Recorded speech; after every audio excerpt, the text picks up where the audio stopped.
Diálogos Lunáticos. Hoje, com mais uma nova convidada. Diálogos Lunáticos sempre cita Manuel de Barros. E Manuel de Barros tinha uma frase dele que dizia: o verbo tem que pegar delírio. Então, a gente lê um pouquinho de Manuel de Barros, hoje com o livro dele, Poesias Rupestres. A gente abre uma página aleatória e vamos ver o que encaminha para a gente aqui.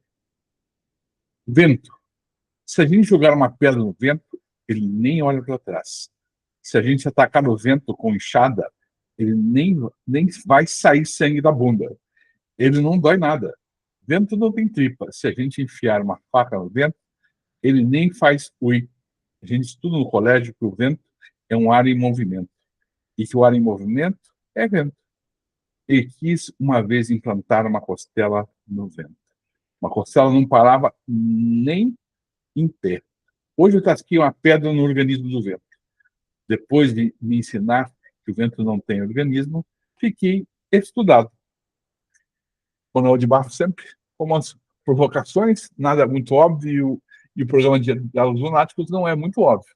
Meu nome é Tony Luna. É bom que você saiba, Mariane, que tudo que você falar está sendo transcrito aqui também. Depois vai ser usado no programa. Tá bem? Bom, eu sou Tony Luna, psicólogo, facilitador, estou aqui em Curitiba. Mariane, se apresente, por favor. Então, Tony, eu sou Mariane Tokarski. Eu sempre digo que antes de qualquer rótulo, enfim, qualquer coisa que eu possa dizer sobre mim, eu gosto de dizer que hoje eu sei que eu sou uma alma vivendo uma experiência humana. Por muito tempo eu achei que eu era um corpo que tinha uma alma. E aí, quando eu entendi o contrário, quando eu descobri o contrário, né, que eu sou uma alma, uma consciência que veio viver uma experiência aqui, tudo foi clareando, né? E essa experiência hoje eu vivo como mulher, como filha, mãe, esposa, terapeuta sistêmica. Por muito tempo atuei como advogada, por 15 anos, trabalhei com direito. E depois que eu conheci as constelações, eu acabei fazendo essa mudança na vida, né? E hoje trabalho com as constelações, com a terapia sistêmica de uma maneira mais integrada. Você trabalha com grupos? O que é o seu trabalho específico das constelações? Trabalho com os grupos, né? Trabalho com a constelação em grupo, com a constelação individual, mas também com grupos que eu chamo de grupos de desenvolvimento, né, feminino, dentro da inteligência sistêmica, emocional, espiritual, dentro dessa abordagem integrativa das inteligências, dos níveis de inteligência e níveis de consciência. Entendi. Matheus Santos acabou de mandar um abraço para você. Manda outro para ele. Tá bom, passou uma mensaginha. A sua formação, como é que você pensa, como é que você sente a vida de maneira geral? Que importância tem as constelações, mas algo maior que as constelações, que é a vida? Como é que você pensa a vida de maneira geral, Mariane? Eu vejo a vida como uma grande experiência, um plano de experiência mesmo, né? Tem sim vamos dizer assim, né, Tônio, eu penso que tem um prazo aqui, que a gente veio para viver, né? Eu lembro do professor Renato Bertatti, quando fazia as aulas com ele, né? Sim. E uma vez ele falou algo que tocou muito profundo no meu coração, e eu concordo plenamente. Ele disse assim: a gente só veio para aprender a amar. E eu concordo com isso, né? Nossa única missão aqui na vida é aprender a amar, descobrir o amor, né? Não é aprender, é descobrir, do meu ponto de vista, porque a gente já é, em essência, esse amor supremo. Mas, aos poucos, a gente vai esquecendo disso. Ao longo de tantas experiências e, enfim, né? A gente vai esquecendo que é esse amor primordial e vai se perdendo nessa caminhada. Então, o grande trabalho é descobrir esse amor para a gente retornar, penso eu, né, para o local de onde viemos um dia. Daqui alguns dias, você vai trazer um workshop. Fala um pouquinho sobre esse trabalho que você vai trazer aí, e até foi por onde eu conheci você. Você fala em maio, né, um encontro, né? Na verdade, não sou eu, né? Eu participo já há mais de 10 anos de uma ciência espiritual indiana, que não tem nada a ver com as constelações, mas que integra, né? Digo assim, não tem nada a ver no aspecto formal, né? Mas essencial para mim é sempre a mesma coisa. Se chama Akram Vigna, e que vai receber aqui no Brasil dois Mahatmas indianos, Dr. Shirish Patel e o Rahul Bhatt, que são professores meus, e a gente vai fazer uma palestra em Curitiba, né, no Hotel Petras, em que eles vêm trazer uma abordagem bem espiritual da vida, assim, sobre ciência da autorrealização e como a gente caminhar de uma maneira mais consciente e leve, né, nessa existência aqui. Como é que a gente caminha de uma forma mais leve essa existência, Mariana?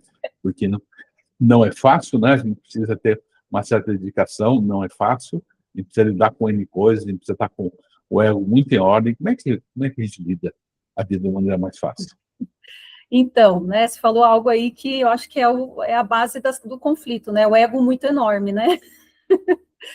Aí a base do conflito, né? Quanto mais a gente se identifica com as coisas, quanto mais a gente acha, eu sou isso, eu preciso disso, eu quero isso, mais a gente vai apegando a questões que são desnecessárias mesmo para a existência da forma mais essencial, né? Como já dizia o nosso querido Bert, né? O essencial é simples.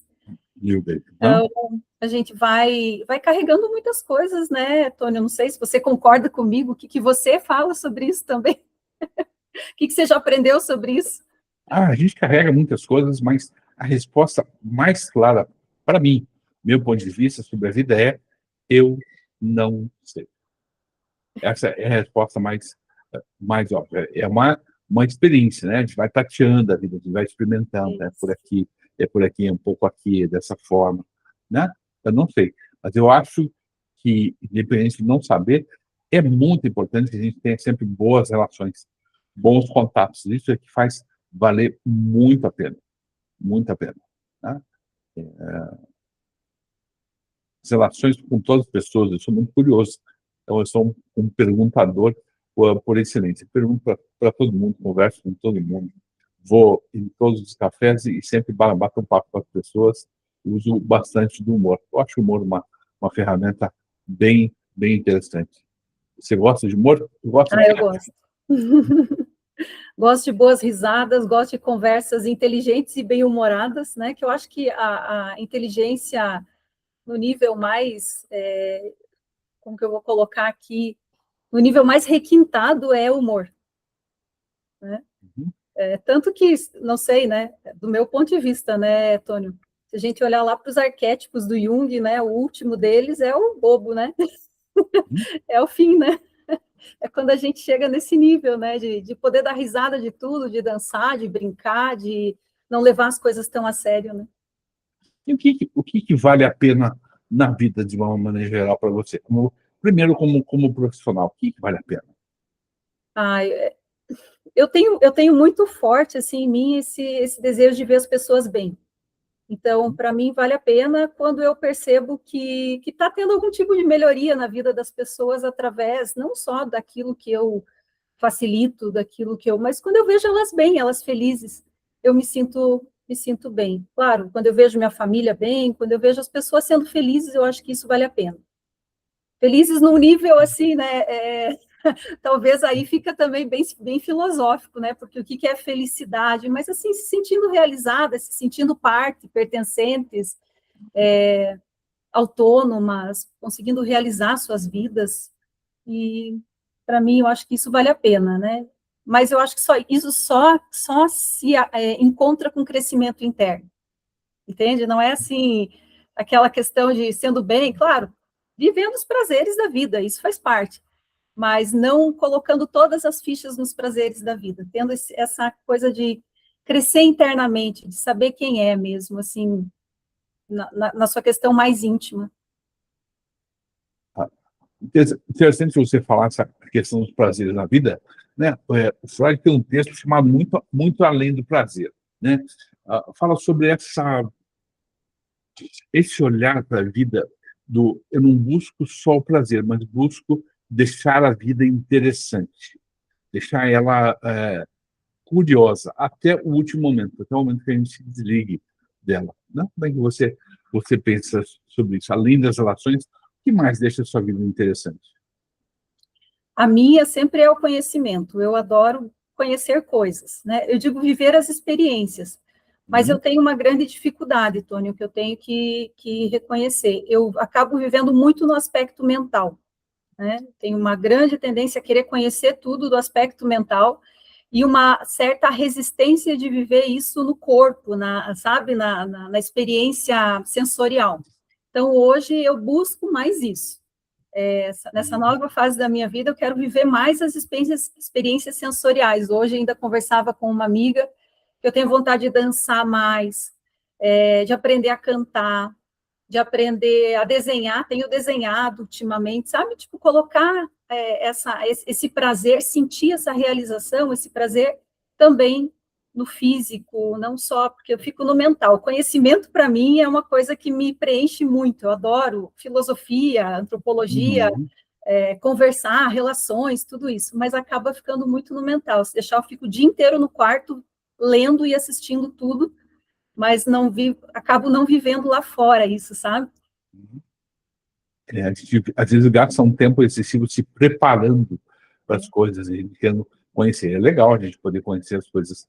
Isso faz parte bastante do meu trabalho. Eu sou terapeuta de origem somática, corporal, então, para mim, a questão corporal ela é muito importante, né?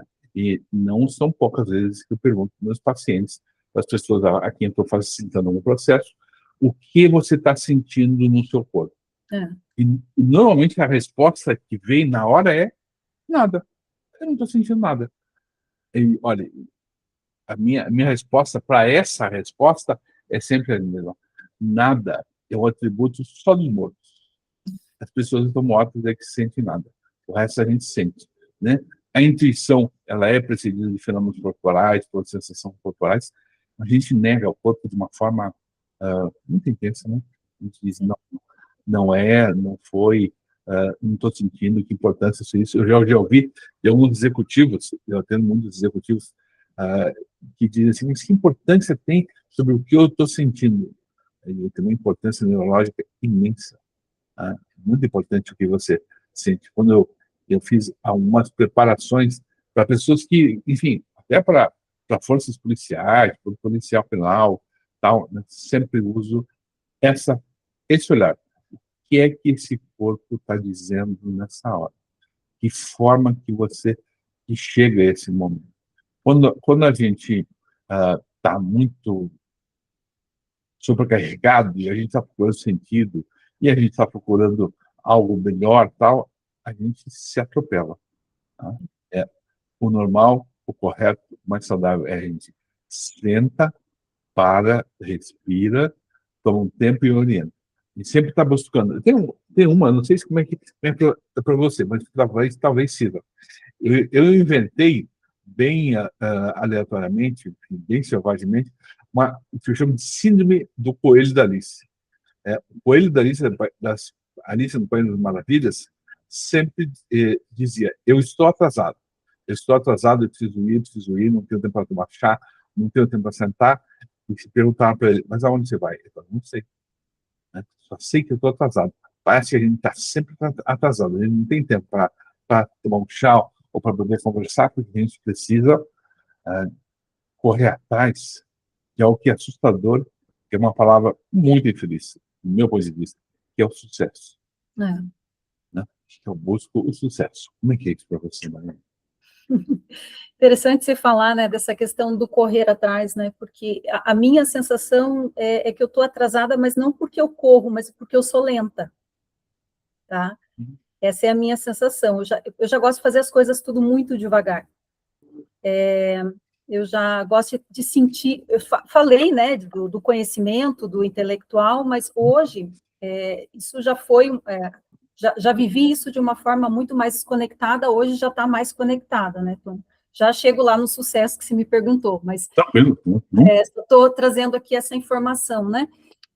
Hoje eu já consigo, né, trazer e trabalhar a atenção no que eu estou fazendo, mas a minha sensação é que eu estou sempre atrasada, que está todo mundo sempre produzindo mais do que eu, está todo mundo sempre ganhando mais do que eu, Está todo mundo vivendo muito mais a vida de uma forma, nos prazeres do que eu. Isso também já me incomodou por um tempo. Hoje eu já estou conseguindo me colocar no centro. Hoje, depois das constelações, né? Há 10 anos atrás, aí, que eu já consigo olhar para isso de uma maneira mais centrada e dizer, eu sou assim, esse é o meu ritmo, e eu sou certa assim, e eu não preciso comparar nada com ninguém, porque se funciona para mim, está dando certo, está dando certo. Então, o meu conceito de sucesso muitas vezes já teve pautado naquilo que eu via acontecer lá fora. E eu acreditava que eu tinha que correr atrás disso.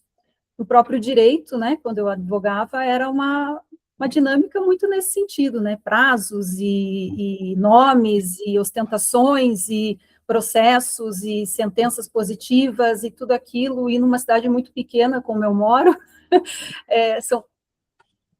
são poucos. Em Palmeira, né?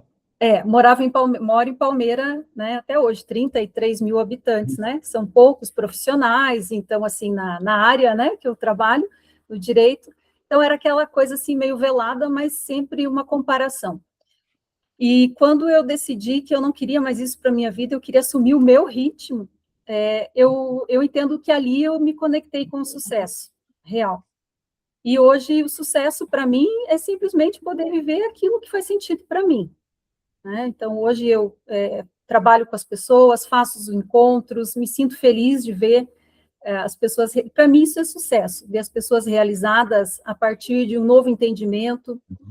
E, para mim, sucesso ser mãe, né? Sucesso está muito conectado com essa maternidade, porque eu também foi uma escolha, né, de deixar, de transitar da advocacia para as terapias, porque eu teria uma facilidade maior de acompanhar o crescimento dos meus filhos, de estar mais presente em casa, de estar mais disponível, porque eu viajava muito quando eu advogava, eu atendia 23 cidades, eu tinha um ritmo muito, muito louco de vida, né? Trabalhava para uma multinacional, tinha, assim, muitas reuniões, viajava muito, quase nunca estava em casa, e as crianças eram pequenas, então eu decidi fazer uma virada de volta para dentro, começando pelo meu lar, né?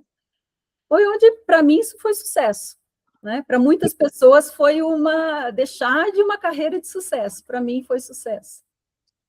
Quantos filhos você tem? Tenho 2 filhos. 2 filhos. 2 filhos, um casamento de 19 anos, né? Sendo construído aí a cada tijolinho. E como é que você convive, Mariane, com a solidão? E eu vou te falar que eu tenho uma amizade muito boa com a solidão, sabia? Eu gosto de ficar sozinha. Gosto de ficar sozinha. Às vezes eu me questiono, sabe, Tônio? Se a solidão, é claro, talvez não seja solidão, seja solitude, né? Que tem uma diferença aí. Já aprendi a ressignificar isso. Mas quando chega, por exemplo, um fim de semana em que marido sai fazer, meu marido tem os hobbies dele, as crianças têm suas coisas para fazer, eu adoro ficar comigo mesma. É bom, né? É bom. Eu acho até, às vezes, dá até medo de falar isso, né? Mas eu gosto mesmo, não posso mentir, né? Eu gosto. Eu também. Uso a maior parte do tempo hoje, eu nem saí de casa. Eu só trabalho online, nem saí de casa. Enfim, conversei com a porteira, brinquei um pouco com a porteira aqui do prédio e tal, mas não saí de casa. A gente se acostuma com esse lugar e talvez esse seja um aprendizado muito importante, né?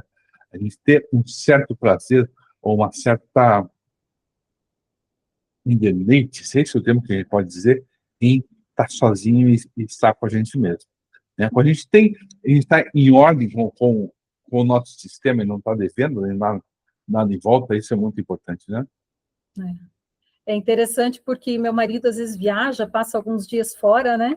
E aí eu brinco com ele, eu digo assim, não vou mentir para você não senti saudade, mas não é porque eu não gosto de você, é porque eu fico bem, né? Não tem aquela dependência de você tem que estar em casa, sem você aqui as coisas. Então, assim, a gente tem uma relação hoje bem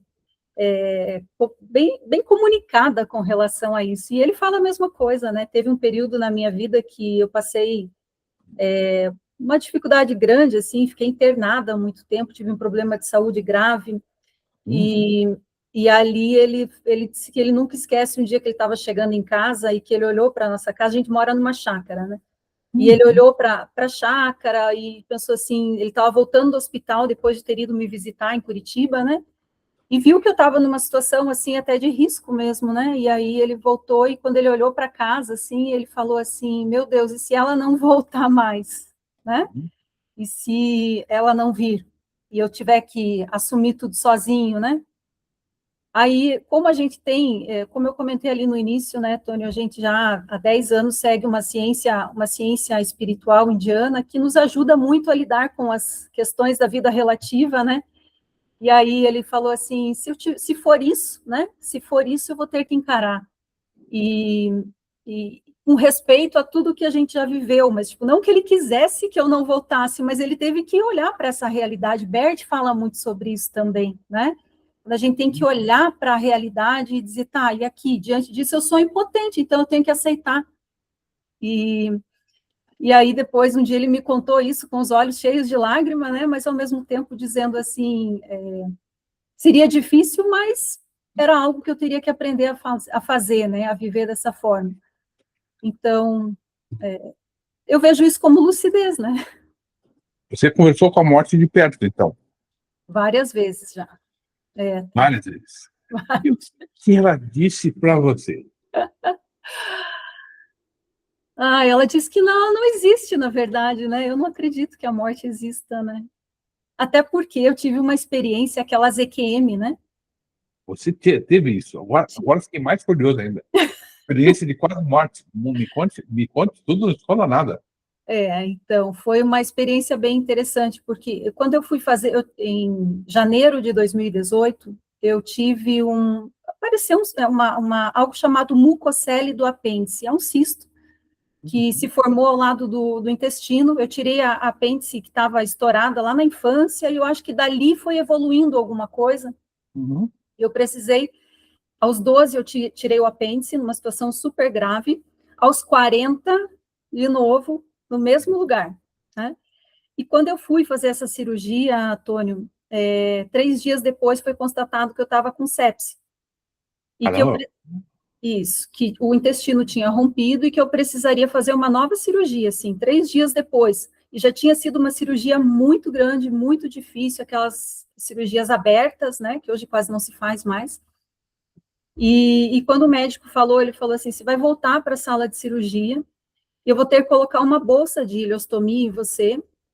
Você vai ficar com essa bolsa uns 4 meses, 4 a 6 meses, para depois fazermos a reversão para o teu intestino poder se recuperar. Naquela altura, o que eu ia dizer? Não quero? Claro que eu quero viver, né? E fui para a sala de cirurgia. E foi o que aconteceu, né? Deu tudo certo, usei a bolsa os 4 meses, foi, assim, uma experiência. Mas eu me questiono, porque diante dessas experiências eu me descubro tão mais viva do que às vezes quando está tudo bem, né? E foi uma experiência, assim, muito transformadora. Usar a bolsa os 4 meses foi foi um aceleramento kármico aí, né? E quando eu fui fazer a retirada da bolsa,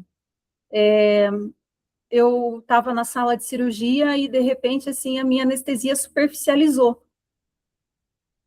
E, Caramba. e eu comecei a sentir, né, que eu estava sendo operada. Eu estava consciente, mas eu não conseguia abrir os olhos. Eu não sei se isso seria uma EQM, mas, no meu ponto de vista, o nível de consciência foi parecido, tá? Mas eu comecei a ouvir o médico conversando, eu estava consciente, né, que eu estava numa mesa de cirurgia, eu estava imóvel, não conseguia abrir os olhos, não conseguia falar, ela superficializou porque eu continuei ativa, né, eu voltei à consciência. E naquele momento, eu comecei a ter muito medo, né, vou morrer, vou morrer, vou morrer. O que está acontecendo, né? Porque de tudo que eu já li até hoje sobre morte, se diz que no último momento você tem lucidez para você poder fazer uma análise aí do teu filme, né? E eu pensei, tá aí, né? Vai acontecer. E aí eu fiz um ato de rendição nesse momento. Veio a consciência assim, né? Você não controla teu corpo, você não controla a tua fala, nenhum sentido está no teu controle nesse momento. A única coisa que você pode fazer é controlar a mente. Então, não entre na mente. E eu me mantive, né? Então, na consciência, não na mente. E na consciência foi uma sensação boa, porque veio aquela coisa, tá, não tem morte. Não existe morte, a consciência está ativa, ela vai continuar ativa, mesmo que o corpo fique, que é o que eu sempre, de alguma maneira, acreditei. E ali, naquele momento, eu fiz um ato de rendição, né? Então, eu falei, ó, eu entrego, deixo o que tiver que ficar. Tinha um filho com 6 anos na época, né? Outro com 11. E aí foi, acho que, o único apego que pegou, assim, porque daí aí a mente quis barganhar, né? A mente falou assim, mas se eu puder ficar, se der para ficar, tenho filhos, né? Tudo bem, eu entrego, mas se eu puder ficar, eu tenho filhos, eu ainda tenho uma vida pela frente, mas essa vida vai ter que valer muito a pena, se for para continuar aqui. E depois eu apaguei totalmente, assim. E acordei no quarto e a vida, a partir daquele dia, foi realmente nova, assim. Muitas novas consciências chegaram. E eu fui me recuperando e hoje não tenho nenhum tipo de sequela, né? Claro, foi um processo traumático, mas tudo foi fluindo. E ali foi a transição. Depois disso, eu saí realmente do direito, comecei a trabalhar com as constelações de uma maneira, né, mais ostensiva. Eu acho que resgatei muitas relações que estavam, assim, fragilizadas, né, até mesmo familiares. Eu acho que foi uma segunda chance. Então, a morte, para mim, assim, tem isso, sabe? Ela só faz a gente olhar mais para a vida, eu acho, que eu acredito.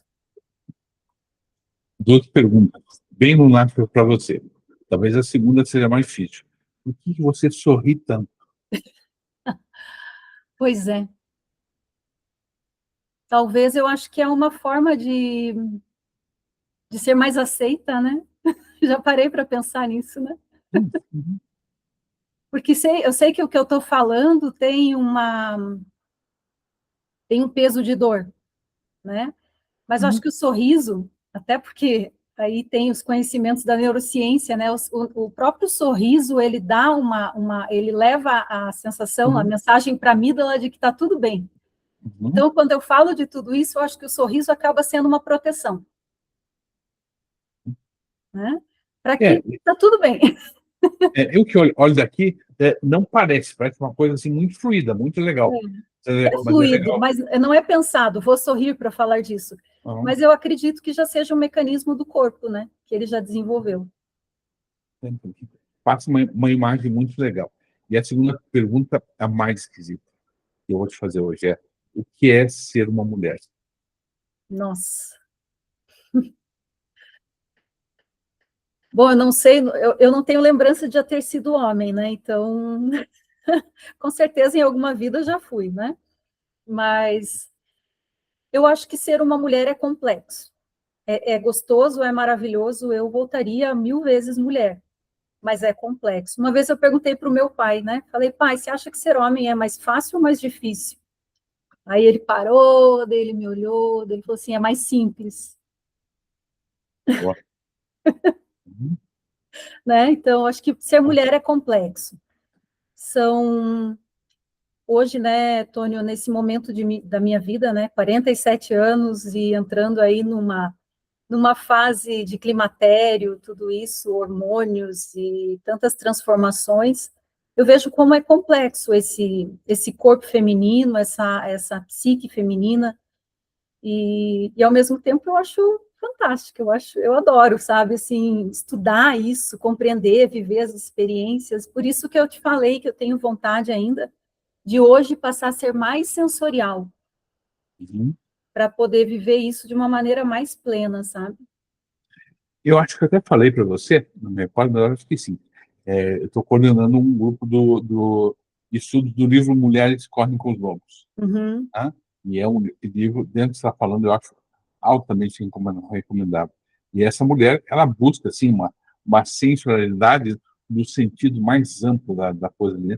Sentido de liberdade, poder sentir, poder permitir. Uma visão bem haitiana, que é minha, meu lado corporal, enfim, diz exatamente esse poder sentir o corpo, poder sentir a vida fluir, vai impedir que você tome decisões que sejam muito contra você mesmo. Né? O corpo sabe, a gente sente. Por conta da gente viver uma sociedade que se construiu pelo menos há 5.000 anos como uma sociedade machista, intensa, difícil, a gente está preso, mulheres, mas todos nós estamos presos a certas coisas, aquela palavra assustadora que eu falei antes lá, que é o sucesso, né? Está preso a construções que nos fazem querer desejar coisas que a gente nem precisa. Né? Então, faz a gente consumir coisas que a gente não precisa, faz a gente estar preso a certas coisas que não são mais necessárias. O que você está abandonando agora na sua vida, nesse momento, Mariane? Eu estou abandonando a necessidade de ser tão útil em casa. Isso me doeu. Que forte isso. Então, me conte. Porque eu tenho, meus 2 filhos hoje estão com 14, um está com 13 para 14 anos, outro com 18 para 19 anos, um já foi morar fora, ano passado ele foi morar em Curitiba, está fazendo faculdade, e foi um ano, esse ano que passou, eu até dediquei ele a Nossa Senhora do Silêncio, porque foi o que me conectou para eu poder me resgatar dessa coisa da mãe do ninho vazio, né, e da mãe que se achava tão... porque eu fiz toda uma mudança na minha vida para poder me dedicar à maternidade. Né? Eu estava na advocacia, como eu te falei, atendendo. Quando eu tomei essa decisão, Antônio, eu estava assim, fazendo reunião, eu tinha vários funcionários, eu fazia reunião com eles, pedindo licença para ir amamentar no quarto e voltar para a sala para continuar a reunião de negócio. Eu vivia um mundo muito masculino, eu tinha uma empresa de cobrança, uma assessoria de cobrança dentro do direito, e trabalhava para uma multinacional. Então, eu vivia esse tempo e eu era muito funcional, em todos os sentidos. E quando eu conversei com o meu marido, e aí que eu digo a importância do masculino, tá? Porque tenho um homem em casa, então é muito mais tranquilo poder viver essa experiência, essa escolha que eu fiz da maternidade. E ele disse, vai, né? Pode sair dessa tua rotina, eu assumo, e você pode voltar para casa. Eu me tornei aquela mãe que queria, então, suprir todas as necessidades do lar. Né? E viver isso intensamente. E foi muito bom, né? Muito gostoso. Hoje eu vejo nos meus filhos o reflexo disso, né? Não são perfeitos, obviamente, né, Tônia? A gente sabe que ninguém é, né? Mas eles são boas crianças, cresceram saudáveis e nunca tiveram, assim, intercorrências, né, maiores. O fato é que hoje eles já não precisam mais de mim tanto, né, na função de mãe, a mãe não deixa de existir, mas... E eu estou voltando a olhar para mim como profissional, mas agora nessa outra escala, né, como uma ajudante, como uma facilitadora, como uma terapeuta, e buscando agora minha própria realização mesmo nisso, sabe? De poder me colocar mais para as pessoas. Então, ano passado foi esse marco, né?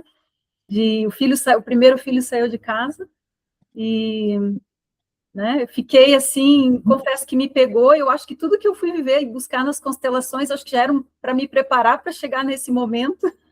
Então, estou abandonando querer ser tão importante assim, sabe, em casa. É que para você, como mãe, se tornar desnecessária como mãe. Os filhos homens não precisam mais de você. Tanto. O que é isso, se tornar desnecessária? O ninho vazio, esse lugar que você falou antes. Eu acho que, com a visão que eu tenho hoje, é natural. Eu acho que isso é o natural da vida. Né?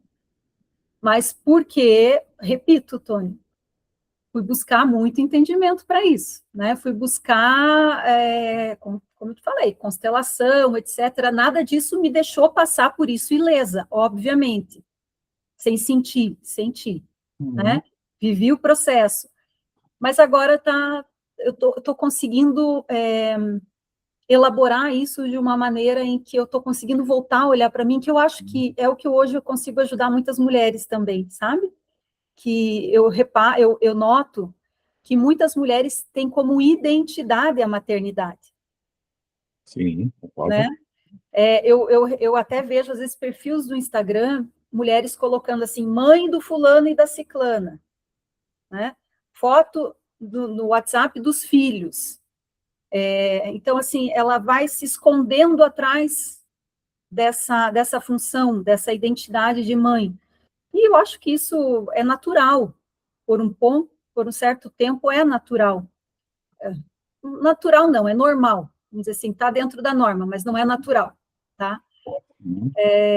E para mim, assim, não foi diferente. Por um tempo, eu ostentei isso também. Eu sou a mãe do Alfredo e do Emanuel, né, a esposa do José, mas como eu falei lá no início, quando eu fui descobrindo que são só papéis, né, são importantíssimos, mas são papéis, e que existe um ser por trás disso, né, existe uma mulher, existe uma alma aqui por trás que está vivendo todas essas experiências. A gente já não sofre mais tanto com isso, não se apega mais tanto, né?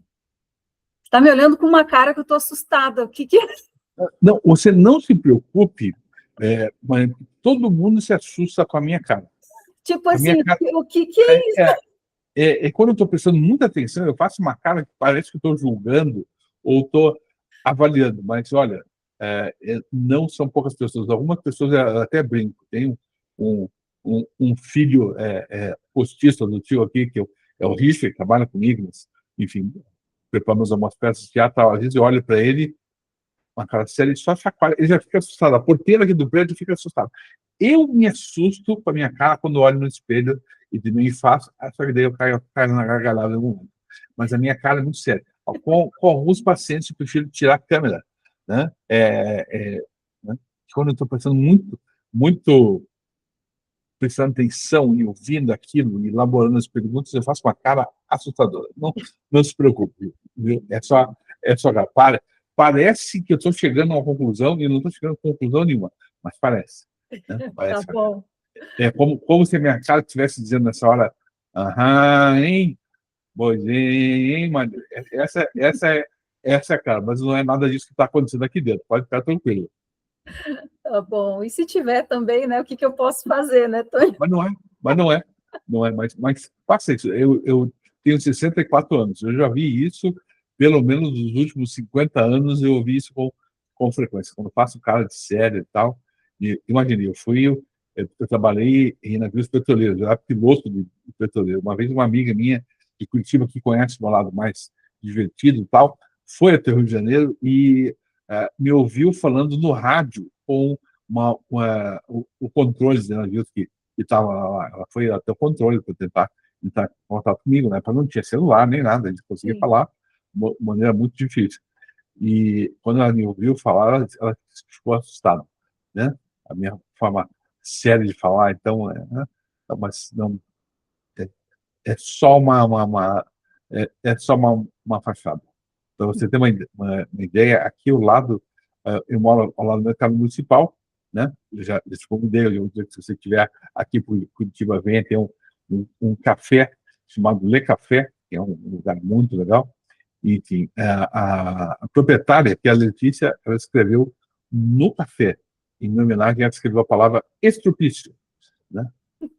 Então, enfim, essa é uma das coisas, porque eu sempre faço essa cara séria e brinco e tal, e ela faz também, e, né, a gente tem que ter uma certa leveza, né? Se a gente acorda vivo, se a gente tem a possibilidade de rever as coisas, reconstruir, colocar a gente em xeque e tornar a vida interessante, né? E a gente entender que a gente falou no começo, né? Mas homem e mulher também são conceitos, né? São coisas construídas, né? Não existe em algum lugar. Vou descobrir o que é ser uma mulher. Né? Tem tornar-se mulher, da Simone de Beauvoir, fala, não, eu vou me tornando aos poucos. Eu trabalho muitos anos com mulheres, trabalhei com mulheres vítimas de abuso, trabalhei dentro das penitenciárias também, tal, e tem um imenso aprendizado quando tem essa profundidade e essa leveza ao mesmo tempo. Então, não se assuste com a minha cara, ela é assustadora, sim, né? Tem a ver um pouco com o meu passado, eu tenho um lado espanhol por parte de pai, baiano, mas eu tenho um lado germânico por parte de mãe aqui de Santa Catarina, que é um pouco mais sério. E quando estou sério, é assustador. Eu concordo com você. Não, não vou dizer que é assustador, não é assustador, não, mas assim, tipo, o que ela está falando? Não, mas não falei do teu rosto como algo que estava me assustando, mas tipo, meu Deus, será que eu falei alguma coisa que não agradou? Mas brincadeiras à parte, né, Tônio? Como é bom a gente poder conversar, né, e fazer essa troca e poder também sentir a expressão do outro e falar sobre isso, né? Eu adoro conversar, né?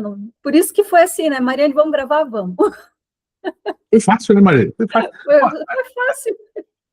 A gente nem se conhece pessoalmente, a gente se conhece somente online. A gente se conheceu por conta de uma postagem que uma amiga nossa em comum, né, que é a Célia, a Célia colocou no espaço dela, eu vi lá, falei, achei interessante, chamei você, encontrei você no Instagram, e enfim, né, chamei para a gente poder conversar. Porque, para mim, essas experiências diferentes, elas são muito interessantes de poder chegar. Eu também já tive, enfim, no hospital já internado 3 semanas também, quase que fui, né?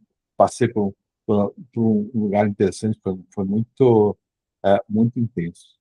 E 5 cirurgias seguidas também, tive um problema na perna bem grave e tal, mas isso já foi, acho, 2012, já faz um tempo. Meus colegas de Marinha, Nelson Freitas, inclusive, que é um ator, aí, ele foi me visitar, ele escreveu, ele até deu autógrafo até em Bíblia, e foi lá me visitar, e o pessoal da Marinha sempre me dá um apoio nessa hora.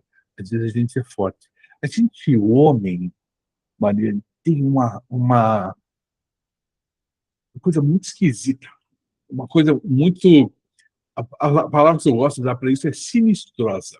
A gente tem uma coisa muito sinistrosa. A gente, homem, parece que não pode mostrar fragilidade. É sempre forte, sempre... Né? A gente permanece, mas por que a gente não pode mostrar fragilidade? Eu tenho pessoas, tenho amigas e amigos que a gente consegue trocar bastante sobre isso, mas o homem tem que sempre ser herói, sempre ser o forte, sempre ser... Os homens não podem chorar, não podem expressar suas emoções e tal, né? E vão adoecendo, né? Vão implodindo. A gente vai implodindo. Verdade, concordo com você. Tem um homem em casa, né? Meu marido ele também tem um gênio assim mais forte, né? Ele e gosta o hobby dele é cavalos, né? Então assim é aquela coisa mais. Eu brinco que ele é bruto, rústico e sistemático, né? Mas hoje, como é importante a gente também, ele tanto que sabe, Tônio, quando a gente fez 10 anos, agora já fizemos 19, né? Mas quando fizemos 10 anos de casados, eu lembro que a gente foi jantar em Curitiba e tal, e eu falei para ele assim, aquele jeito, amor, o que foi a coisa mais legal dos 10 anos que a gente viveu, né? Aí, assim, esperei que ele fosse trazer algum fato que aconteceu. Ele falou assim, eu podia dizer que foi o nascimento dos nossos filhos, né? Foi muito bom. Ele falou, mas foi você ter ido buscar uma nova forma de enxergar a vida e trazer isso para mim e compartilhar comigo. Ele falou, tem um novo casamento, tem um casamento antes e um casamento depois disso, né? Então, a mulher também tem esse papel, né, de ir amansando um pouquinho, né? A força da transformação, ela é essencialmente da mulher, né? Dentro de uma relação de casal, né? Se ela não se anula, se ela consegue se colocar, né, tem um poder de transformação incrível. Isso é muito importante. Mariane, está ótima essa conversa. O que você quer deixar de mensagem para as pessoas que estão ouvindo a gente, entre N outras perguntas, eu sinto essa minha sensação corporal, é uma sensação que a gente já falou bastante e já provocou bastante. Eu tenho uma querida amiga, a Bianca Pisato, que também é consteladora na formação de constelação familiar estrutural, que ela diz, às vezes a gente fala demais ou provoca demais, né? E eu acho legal a gente poder respeitar e entender o que é o suficiente. O que é que você quer deixar de mensagem final para as pessoas? Então, algo que eu venho pensando muito sobre a minha vida também, tá, Tônio? Eu acho que a gente tem que sair do modo de sobrevivência e para o modo supervivência, tá? Eu tenho falado muito sobre isso, sabe, nos meus trabalhos. Sair desse automático, sair dessa versão de sucesso que nos fizeram acreditar, sair dessa corrida do ouro, né, e passar a viver mais, viver na simplicidade. Não estou dizendo abrir mão dos confortos, quem gosta, eu gosto, todo mundo vai nesse sentido, né? E esse superviver também não é sair fazendo viagens astronômicas, comendo coisas, sabe, alimentando o ego. É viver na sua verdade mesmo, entender o que faz sentido para você de uma maneira que te preencha, que te faça ter boas relações, que favoreça teus afetos, né, que você possa realmente fazer as trocas necessárias com respeito, com amor, com gratidão. Para mim, superviver é isso, sabe? Então, assim, talvez para outras pessoas não seja, mas o meu ponto de vista, superviver é esse. É viver com verdade, assim, estar conectada com aquilo que faz sentido. Então, se faz sentido para mim estar conversando com você aqui, isso para mim é superviver nesse momento, né? Eu não gostaria de estar fazendo outra coisa a não ser estar aqui conversando com você. Não estou aqui conversando com você e pensando que eu deveria estar fazendo outra coisa. Estar presente no local, né? Estar presente. Isso, estar presente, né? Então, eu acredito que por muito tempo nós tivemos que viver no modo sobrevivência e continuamos sobrevivendo. Nossos antepassados, né? Graças a Deus sobreviveram, né? Senão a gente não chegaria até aqui, né? Eles não puderam, muitos não puderam superviver, né? Sobreviveram e foi o suficiente para a gente chegar até aqui. Mas hoje a gente está numa era de consciência, a gente precisa ampliar, né, a nossa consciência para que a humanidade já não vai sobreviver mais às custas do trabalho braçal, nem é um trabalho de consciência mesmo, né? De compreender para que estamos aqui e como colocar à frente, né? Esse rio da vida que o nosso querido Bert falava tanto, né? Do rio da vida. Como que a gente vai deixar fluir de uma maneira em que seja positiva, né? Para todos. Então, para mim, eu acho que é isso, sabe? Que a gente saia mais do modo sobrevivência e viva no modo supervivência. Um termo que eu nunca tinha ouvido falar. Gostei bastante. Gostei bastante. Tive a chance de estar coberto 3 vezes, da última vez em que ele se apresentou em público foi no México. É uma figura muito provocativa. Eu gosto dessas provocações. Eu gosto daquele que não se preocupa em dar respostas, mas deixar perguntas bem importantes. Mariane Tokarczuk, muito obrigado pela sua entrevista.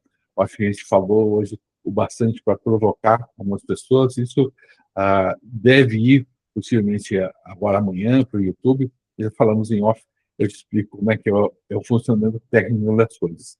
Obrigado pelo teu sorriso, pela tua sinceridade, né? Acho que essa é a parte que toca mais, né? De você conseguir ser tão sincera e espontânea dessa forma. Entendi por que eu fui buscar conversar com você. Agora, depois que eu experimentei, agora me faz sentido o que eu tinha percebido antes. Obrigado, Mariane. Eu que agradeço muito, Tony. Até mais. Foi um prazer falar com você e digo mesmo, tá? Muito bom conversar com você também. E me senti muito, se fui espontânea e à vontade é porque me senti assim com você. Tá ótimo. Obrigada, um abração.